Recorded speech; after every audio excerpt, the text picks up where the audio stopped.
Hello everybody, Marco Chiappetta for HotHardware here.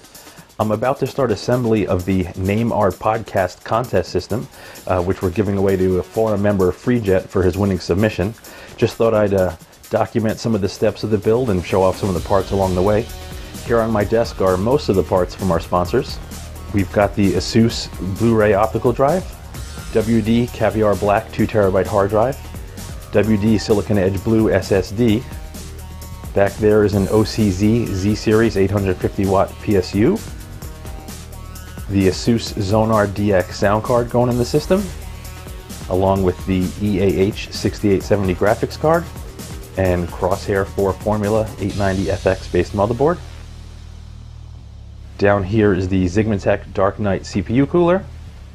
And right here is the 4 gigs of OCZ DDR3 RAM. And the little guy down there is the AMD Phenom 2 X4 970 Black Edition CPU that'll be in the rig. Not pictured is the CoolerMaster HAF 912 case, mostly because it didn't fit well on the desk, and the Psyko 5.1 headphones that are going to go direct to the winner.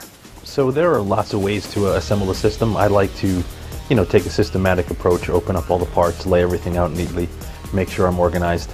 Then I start on the motherboard. First I put in the CPU and memory and mount the cooler. A couple of little things I do. I like to twist the fan cables to keep them nice and neat, and then I wrap them around something within the cooler or around the mounting assembly just to keep everything tightly wound and out of the way of any moving parts like the fan or what have you. Not much to see there, pretty straightforward. CPU and memory only fits in one way. The cooler, depending on the case, in this particular system, the cool air is going to get pulled in from the bottom, blow through the heatsink, and then be ejected towards the top of the system, where it should be blown out from one of the exhaust fans. But that's going to differ from case to case. Once the CPU and memory and CPU cooler are on the motherboard, what I like to do is then mount the motherboard in the case so that I can, see where the best place to put the drives are to make it easy to route cables or what have you. So a couple of tips during this step is always be careful when putting in the custom I/O shield. You don't want to use too much force and bend or somehow warp the case.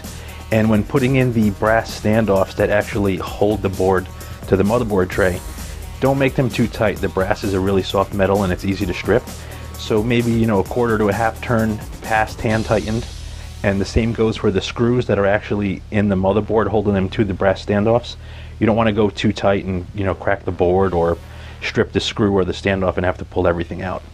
So looking at our particular setup, it's looking like these top mounts here are going to be the best for the drives. There's a fan right in front of them, and we can easily route the SATA cables right out of those right angle ports on the board and hide them behind everything. I think I'll do that next.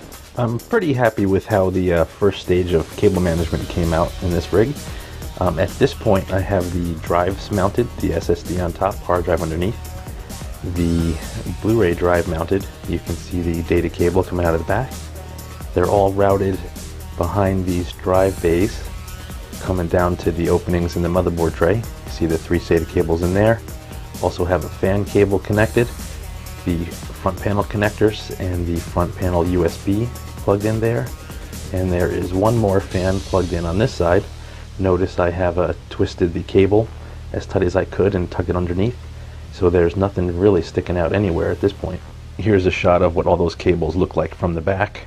Oftentimes you see what looks like neat cable management on the front side, only to find a mess of spaghetti on the back. I kind of have everything zip tied tightly at this point. No PSU cables in yet, but from top to bottom just a couple of bundles tightly wrapped. I am in the home stretch here. At this point I have everything mounted in the case except for the power supply. I like to save that for last. They're just the bulkiest cables and there are a lot of them.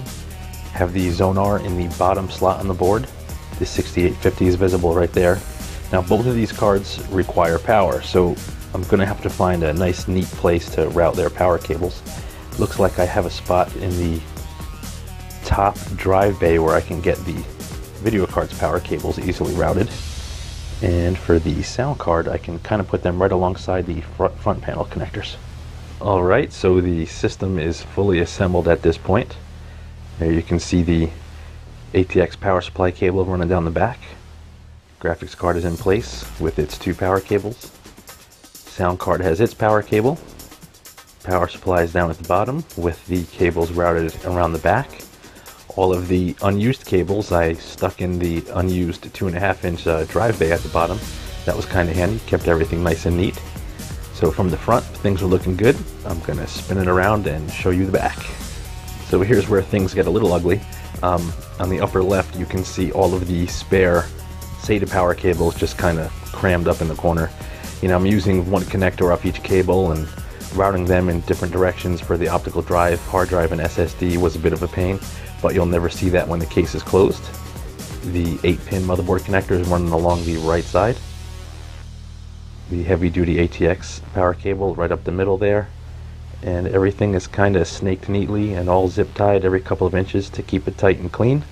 Time to find out if she powers up. Oh, she's alive.